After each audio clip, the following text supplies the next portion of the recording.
Beyond the airport Ford had just built in Dearborn, it was 1926 now, lay a tract of land where nothing much at all had ever happened.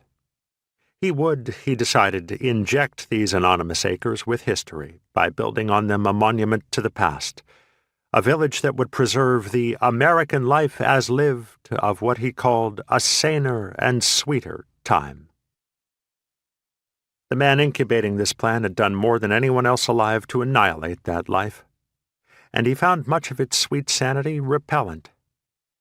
Everyone today knows his name, but very few could attribute more than one statement to him, which is that history was bunk.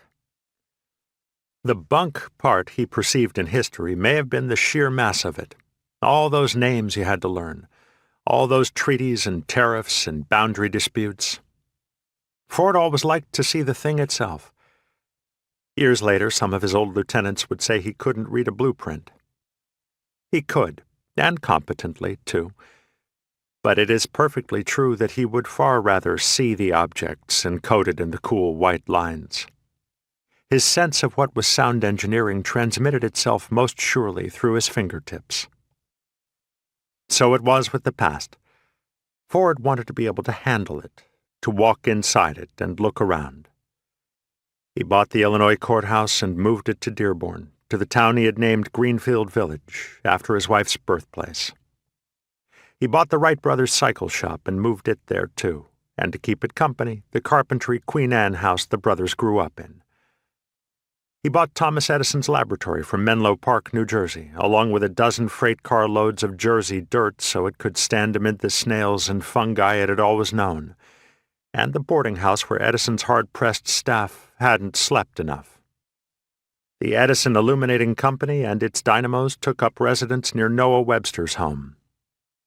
Toward the end of his life, Ford moved his farmstead there, and you can walk right into it today and see that perfectly retrieved stair carpeting. What you won't see in Greenfield Village is a bank or a law office. Ford had no use for bankers and lawyers.